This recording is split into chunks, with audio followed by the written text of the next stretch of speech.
من الشيطان الرجيم.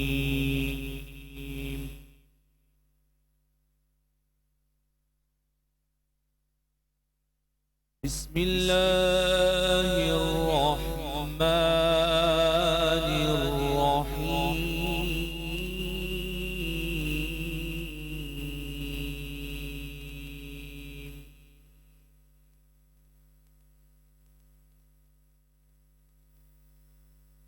أرأيت الذي يكذب بالدين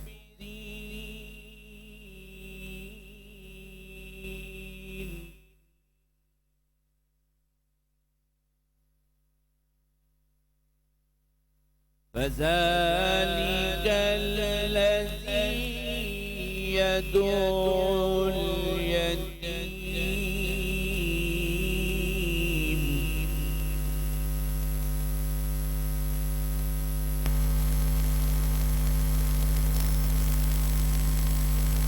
ولا يحض على طعام المسكين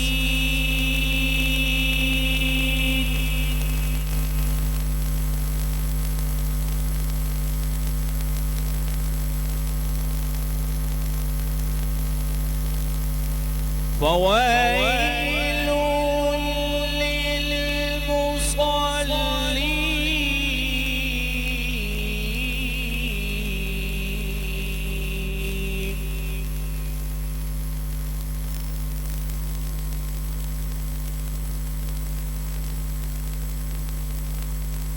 ولا يحض على طعام المسكين فويل للمصلين الذين هم عن صلاتهم ساهون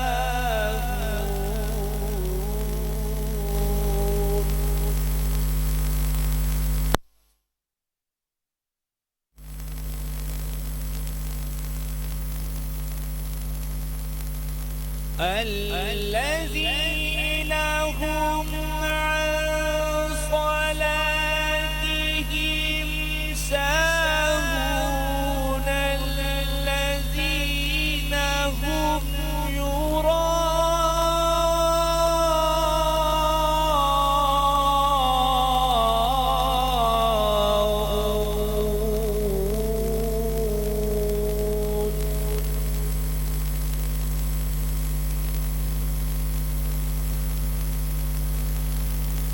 الذين هم يراءون ويمنعون الماعون.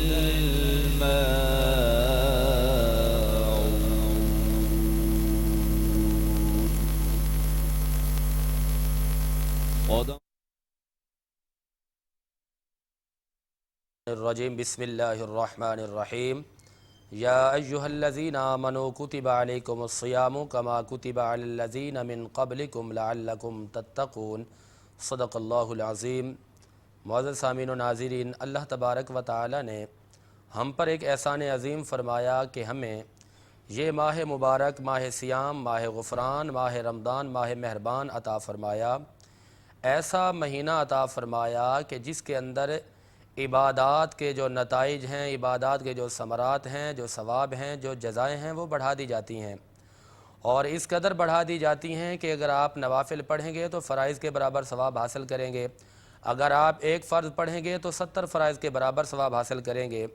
اللہ رب العالمین نے قرآن کریم کے پارہ نمبر 2 اور سورت نمبر 2 آیت نمبر 183 میں ایمان والوں سے خطاب فرمایا، یا ایھا الذین آمنوا، اے ایمان والو، کتب علیکم الصیام، تم پر روزے فرض کیے گئے، کما کتب علی الذین من قبلکم، جس طرح تم سے پہلے لوگوں پر فرض کیے گئے، لعلکم تتقون، تاکہ تم متقی بن جاؤ۔ میرے پیارے مسلمانوں، اس آیت کریمہ کے اندر بنیادی طور پر 2 اہم چیزیں بتائی گئیں۔ ایک اہم چیز یہ بتائی گئی کہ روزہ تم پر فرض ہے، اور اسی طرح تم سے پہلے لوگوں پر بھی فرض تھا۔ مگر طریقے سلیقے ذرا مختلف تھے۔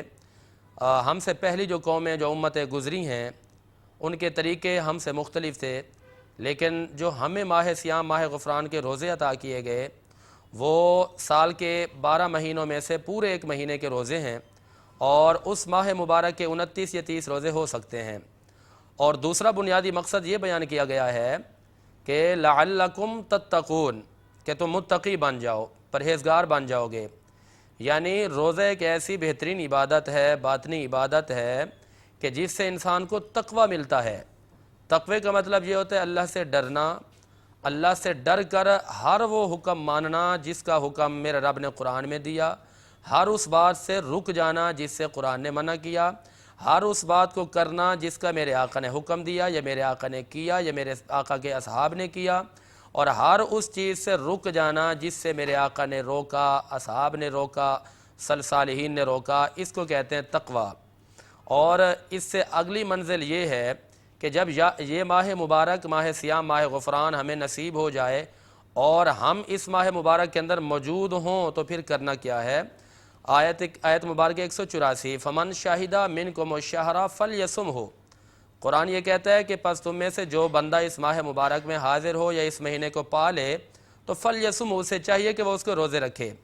ومن کان مریضا او علی سفر، جو تم میں سے اس ماہ مبارک کے آنے کے بعد بیمار ہو جائے یا سفر پر چلا جائے تو فعدۃ من ایام اخر، اسے چاہیے کہ وہ دوسرے دنوں میں یہ تعداد پوری کرے۔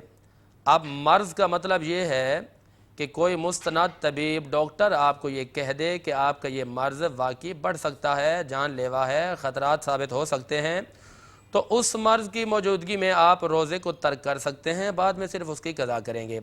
اور دوسری بات یہ رہی سفر کی بات ہوئی، تو یہاں پر مطلق سفر کی بات نہیں ہے۔ ایسا نہیں ہے کہ یہاں سے بس تھوڑی مسافت کے لیے جانا تو روزہ چھوڑ دیا جائے۔ اعلیٰ حضرت امام اہل سنت فاضل بریلوی امام احمد رضا خان رحمۃ اللہ تعالی علیہ نے اس کی ایک حد مقرر فرمائی ہے۔ آپ نے فرمایا 92 کلومیٹر، یعنی 92 کلومیٹر کے برابر مسافت ہوگی تو آپ مسافر ہوں گے۔ آپ اس سفر کے دوران روزے کو ترک کر سکتے ہیں، بعد میں صرف اس کی قضا کرنی پڑے گی۔ اور اب چلتے ہیں میرے آقا کی حدیث کی طرف۔ وہ خوش نصیب لوگ جو اس ماہ مبارک کا احترام کرتے ہیں، عزت بچا لاتے ہیں، اس کے سحر و افطار میں برکتیں حاصل کرتے ہیں، راتوں میں قیام کرتے ہیں، دن میں روزے رکھتے ہیں، تو ان کے لیے کیا فضائل بیان ہوئے؟ میرے آقا کی حدیث سے پاک ہے، من قام رمضان ایمانا و احتسابا غفر له ما تقدم من ذنبہ، بحوالہ بخاری شریف جلد نمبر 1 صفحہ نمبر 22 حدیث نمبر 38 ہے، اور یہ حدیث پاک مسلم کے اندر موجود ہے، مسلم جلد نمبر 1 صفحہ نمبر 523 حدیث نمبر 759، اور یہی حدیث پاک سنن دارمی کے اندر موجود ہے، اس کی جلد نمبر 2 صفحہ نمبر 42 ہے، اور اسی حدیث پاک کو نسائی جلد نمبر 2 صفحہ نمبر 201 پہ اور حدیث نمبر 1604 پہ دیکھا جا سکتا ہے۔ اور اس کے ساتھ ساتھ مسند احمد بن حنبل کی جلد نمبر 2 صفحہ نمبر 408 پہ یہ حدیث پاک موجود ہے، اور صحیح ابن خزیمہ جلد 3 صفحہ نمبر 336 پہ یہ حدیث پاک موجود ہے۔ بڑی ایمان افروز حدیث پاک ہے سمجھنے والوں کے لیے۔ وہ حدیث پاک یہ ہے کہ میرے آقا نے ارشاد فرمایا کہ جو ایمان اور احتساب، یعنی اپنا محاسبہ کر کے، اپنے نفس کا حساب کر کے ایمان کی موجودگی میں اس ماہ مبارک میں قیام کرے۔ قیام سے مراد یہ ہے کہ سحری کے وقت اٹھ کر سحری کا کھانا تناول فرمائے، پھر وہ روزہ رکھے، پھر افطار کے وقت تک اس روزے کی جو عزت ہے، جو اہمیت ہے، جو نورانیت ہے، جو احترام ہے، اس کا خیال رکھتے ہوئے اس روزے کو پورا کر لے، اور رات میں تراویحات ادا کر لے، تہجد کے وقت میں اٹھ کر تہجد پڑھ لے، جتنا ہو سکتا ہے 2 رکعتیں 4 رکعتیں 6 رکعتیں، تو پھر وہ بندہ اس منزل کو پہنچ جائے گا کہ غفر لہ ما تقدم من ذنبہ، کہ اس کے جو صغیرہ گناہ ہیں وہ معاف کر دیے جائیں گے۔ رہی بات کبیرہ گناہوں کی تو اس کے لیے یہ ہے کہ وہ اللہ کی بارگاہ میں توبہ کرے، توبہ کر کے خالق کی بارگاہ میں سر ندامت سے جھکائے، اللہ وہ بھی معاف فرمائے گا۔ اور اس دوران یاد رہے کہ اگر ہم نے گزشتہ سالوں کے روزے نہیں رکھے تو وہ توبہ سے معاف نہیں ہوں گے، روزوں کی قضا کرنی پڑے گی، اور گزشتہ ایام میں ہم نے جو نمازیں چھوڑی ہیں وہ نمازیں بھی قضا کرنی پڑیں گی۔ اگر حقوق العباد ہم نے پامال کیے ہیں، حق تلفیہ کی ہیں، کسی کا مال غصب کیا، کسی پہ ظلم کیا، کسی سے ناراضگی ہے، کوئی جھگڑا کیا، کوئی زیادتی کی، تو اس سے جا کر معافی مانگنی پڑے گی۔ اور اسی طرح حقوق اللہ اور حقوق العباد جب آپ اللہ کی بارگاہ میں توبہ کے ذریعے اور بندوں کے پاس جا کر معافی تلافی کریں گے اور وہ آپ کو کھلے دل سے معاف بھی کر دیتے ہیں تو پھر آپ اس مقام تک پہنچ جاتے ہیں۔ اور ایک اور روایت میں آپ کو بیان کرتا چلوں، میرے آقا نے فرمایا کہ من قام رمضان، جس نے رمضان المبارک میں قیام کیا، قیومی ولدت امہ، اس کی فضیلت، اس کی اہمیت کا یہ عالم ہے کہ وہ اس طرح پاک اور صاف ہو جائے گا گویا کہ اس کو اس کی ماں نے آج ہی جنا ہو۔ قیومی ولدت امہ، یہ حدیث پاک نسائی شریف جلد نمبر 4 صفحہ نمبر 158 حدیث نمبر 2208 پہ 2208 ہے، اور اسی طرح ابن ماجہ جلد نمبر 1 صفحہ نمبر 421 حدیث نمبر 1328 ہے، اور بہقی شعب الایمان جلد نمبر 3 صفحہ نمبر 317 پہ یہ موجود ہے، اور حدیث نمبر ہے 3635، اور اسی طرح یہ حدیث پاک جو ہے صحیح ابن خزامہ جلد نمبر 3 صفحہ نمبر 335 پہ موجود ہے۔ میرے آقا امام الانبیاء نبی پاک علیہ الصلوۃ نے بڑی بڑی بشارتیں دی ہیں، میرے آقا نے بڑے بڑے فضائل بیان کیے ہیں ترغیب دلانے کے لیے، اپنی امت کو جگانے کے لیے، شوق پیدا کرنے کے لیے کہ بندہ اس قدر پاک اور صاف ہو جاتا ہے کہ جس طرح کہ آج ہی وہ دنیا میں تشریف لایا ہو، جس طرح کہ آج ہی اس کی ماں نے اس کو جنا ہے۔ تو پیارے ناظرین، جب اس قدر اہمیت اور اس قدر افادیت بیان کی گئی ہے تو پھر ہم کیوں پیچھے رہیں، پھر کیوں ہم اللہ کی نافرمانی کر کے اپنے آپ کو گناہ گار کریں۔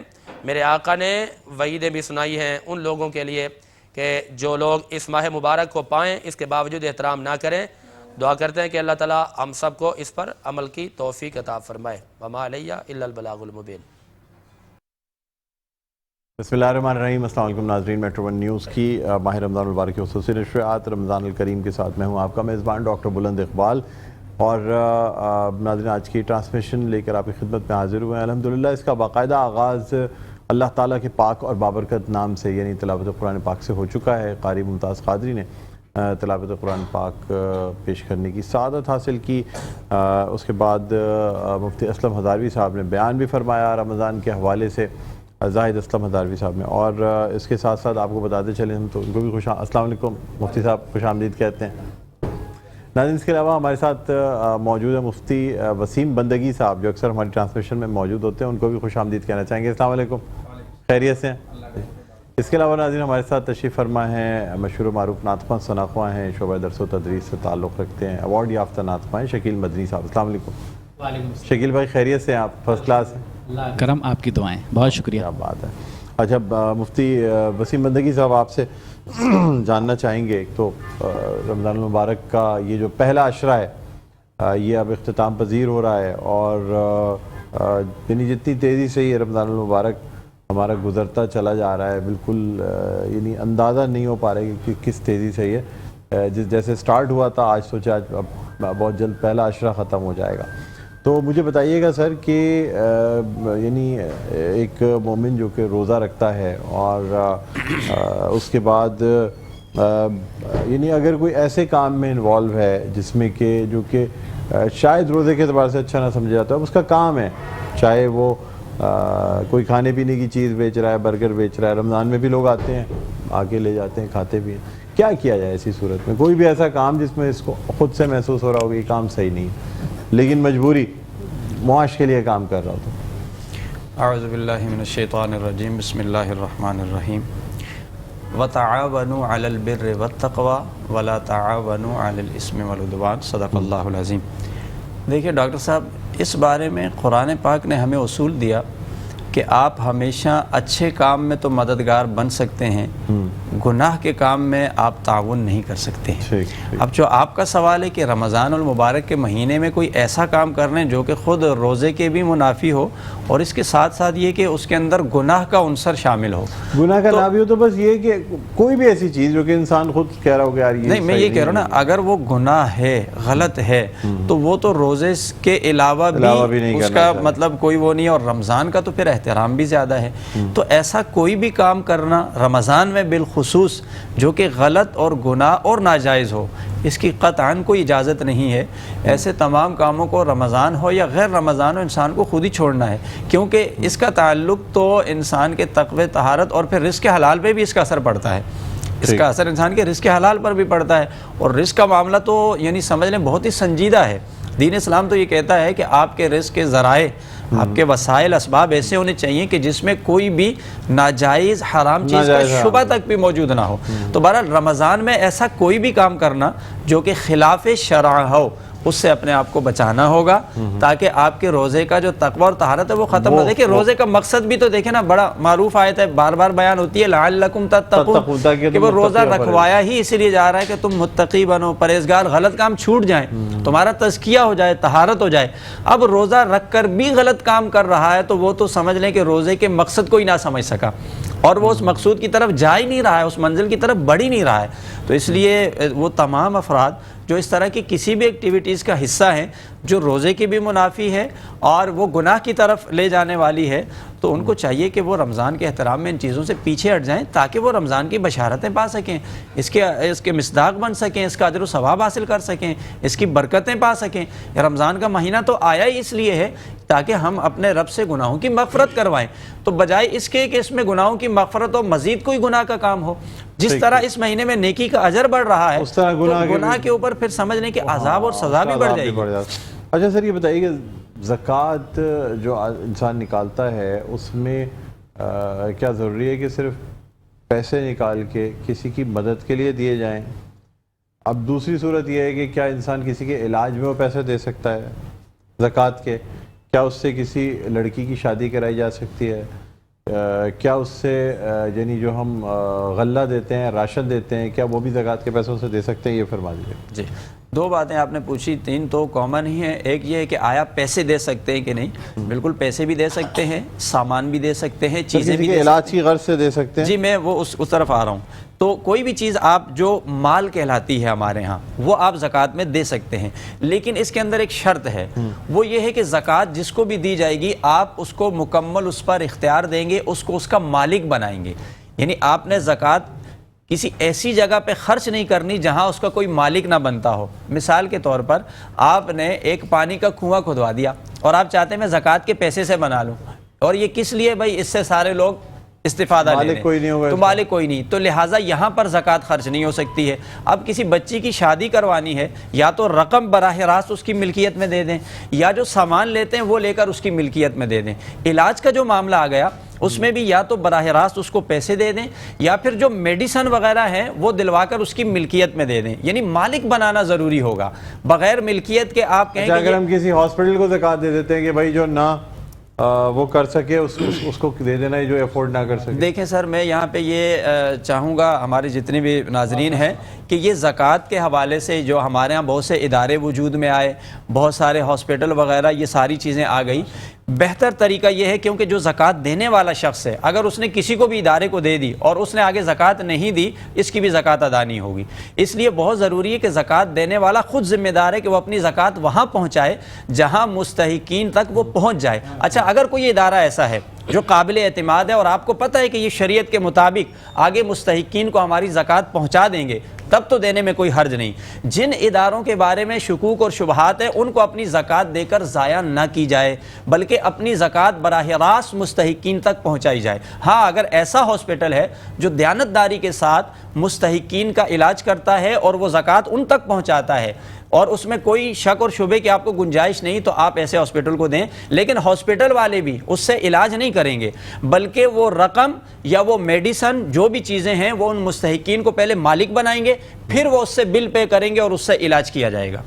ٹھیک ہے، ٹھیک ہے۔ اچھا ہداروی صاحب، آپ سے جاننا چاہوں گا کہ یعنی کچھ لوگ جو ہے نا وہ اپنی چیزیں رکھتے ہیں، لیکن یعنی جس طرح کہتے ہیں نا زکوٰۃ ضرورت کی چیزوں پر نہیں لاگو ہوتی۔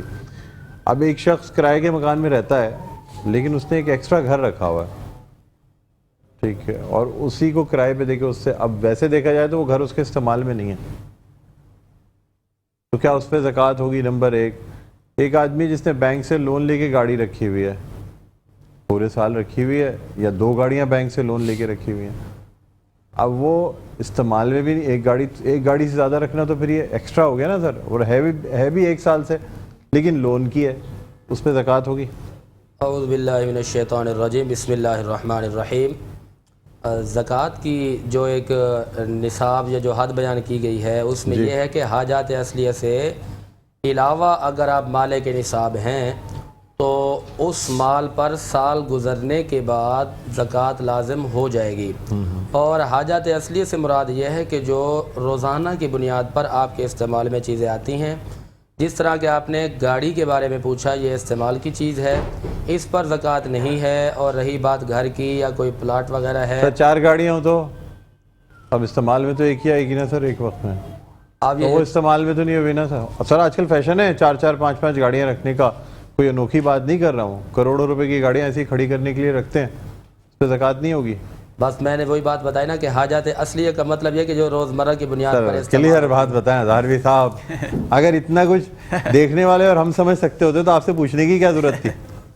اس میں یہ بات یاد رکھ لے، جو گھر کی بات ہے، گھر تو اگر اس نے بیچنے کی نیت سے لے کے رکھا ہوا ہے کہ پیسے بڑھیں گے میں بیچ دوں گا، ہاں تو اس پر زکوٰۃ ہوگی۔ اس پر زکوٰۃ ہوگی؟ جی جی اس پر ہوگی اگر بیچنے کی اچھا، نیت کہتے سے۔ تو تجارت کے مال پہ زکوٰۃ نہیں ہوتی، نہیں اس نے تجارت کے لیے لے کے رکھا ہو۔ تجارت یہ دیکھیں سر گھروں کی بھی تو تجارت، دیکھیں کپڑے کی بھی تجارت ہے، گھر کی بھی تجارت ہے، میں گھر خریدوں اور تھوڑے دنوں کے بعد اس کو اچھے داموں بیچوں، سود تھوڑی ہے۔ میں جس طرح کپڑا خرید کے بیچ رہا ہوں، تو گھر خرید کے کھجور خرید کے بیچوں یا گھر خرید کے بیچوں، فرق تھوڑی ہے۔ یہ جو گھر کا معاملہ ہے، یہ اس نے لیے خریدنے کی، اگر اس نے رہنے کی غرض سے ہوتا ہے جی میرا اپنا گھر ہے، یہ میں رہوں گا، اس میں کرائے پہ رہتا ہے، جہاں بھی رہتا ہے وہ اس کا الگ اپنا گھر تو ہے ہی، ہوا ہی نہیں، اپنا گھر وہی ہے جو کرائے پہ دیا ہوا ہے، پھر کیا کرے؟ نہیں تو اس پر ہوگی نا زکوٰۃ۔ اس نے یہ اس نیت سے لیے کہ خود تو کرائے پہ رہ رہا ہے سر، پھر یہ بھی تو جواز ہے نا۔ دیکھیں وہ جو رہ رہا ہے اپنی مرضی سے رہ رہا ہے، اور اگلا گھر جو اس نے دیا ہوا ہے آگے، وہ یہ چاہ رہے کما رہا ہے اس سے، اور اس کی نیت یہ بھی ہے کہ اچھے پیسے ملیں گے میں بیچ بھی دوں گا، اور نیت اس کی یہ نہیں ہے نیت صحیح نہیں ہے اصل میں، اس لیے زکوٰۃ پڑ جائے گی میرے جی اس پر ہوگی۔ اور دوسرا یہ ہے کہ گاڑی کا بھی آپ نے نہیں بتایا، جی اس طرح کے 4 گاڑیاں کھڑی ہیں، 2-3 ایسے ہی کھڑی رہتی ہیں جو لون جو کے لیے استعمال میں۔ سر میں ایک آدمی تو ایک ہی گاڑی استعمال کروں گا نا، یا میرے گھر میں 2 افراد گاڑی استعمال کرنے والے، ہم 2 ہی استعمال کر سکتے ہیں، 4 کھڑی ہیں، تو میرے استعمال کی کیسے ہوئی؟ اس پر 2 حکم ہیں، ایک تو یہ ہے کہ اسراف والا آئے گا، قرآن نے منع کیا ولا تسرفوا، فضول خرچی سر نہ کرو۔ اسراف نہیں، زکوٰۃ بتائیں پہلے تو، میں وہ بتا اسی میں طرف افورڈ کر سکتا ہوں، میں نے لی ہیں، پھر میں اسی طرف آ رہا ہوں۔ ولا تسرفوا ایک پہلا اس کا گناہ تو یہ ہے کہ اس نے فضول خرچی بس کر وہ لی، ہو گیا گناہ۔ پھر سیکنڈ اس کے بعد دوسرا یہ ہے کہ جو گاڑی اس نے قسطوں پہ لی تھی، اس بات کو تھوڑا کلیئر کر لوں، لون پہ اس پر نہیں ہے کیونکہ وہ خود بھی ابھی تک مالک نہیں بنا اس کا، جب تک وہ مکمل طور پر ادا نہیں کرے گا، مالک نہیں بنے گا، تو اس پر زکوٰۃ نہیں ہے۔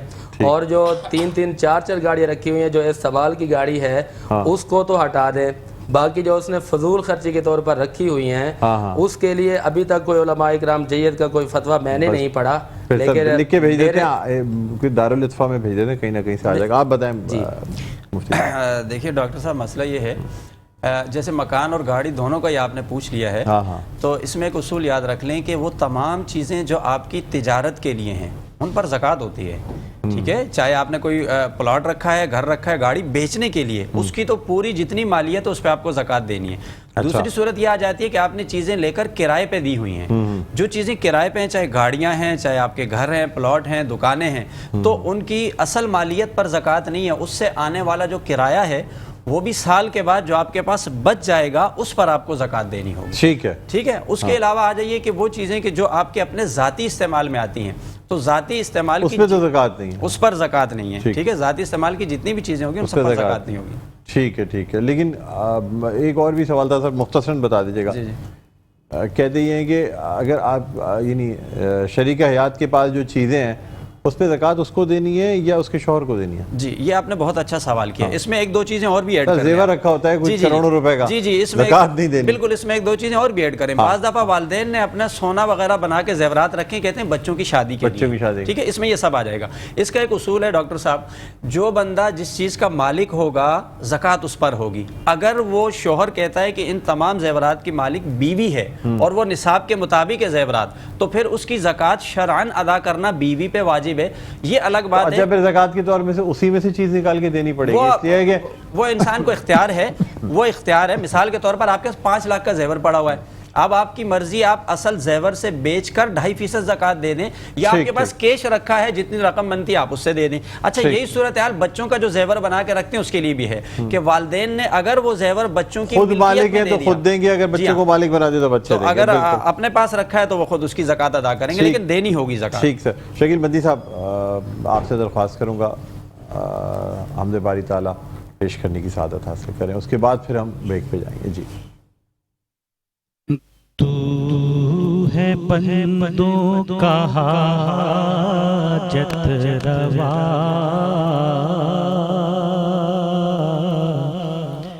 اے خدا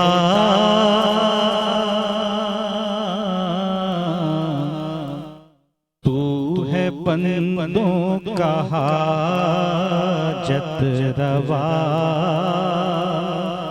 اے خدا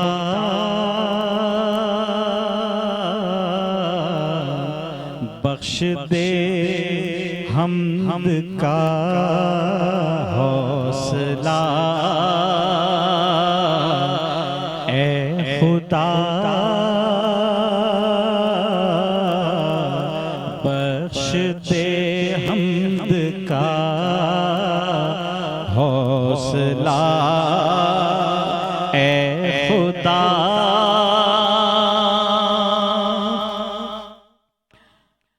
تو نے بخشا ہے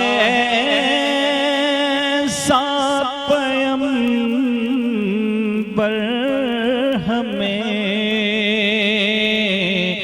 تو نے بخشا ہے ایسا پیغمبر ہمیں، چاہیے ہم کو اب اور کیا، اے خدا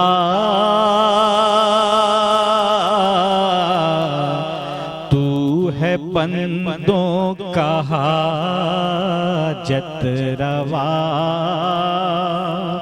اے خدا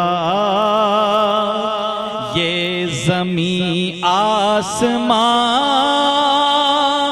کہکشاں گلستان، یہ زمین آسمان کہکشاں گلستان، یہ سبھی کچھ ہے تیری عطا، اے خدا یہ سبھی کچھ ہے تیری عطا، اے خدا تو ہے بندوں کا حاجت روا، اے خدا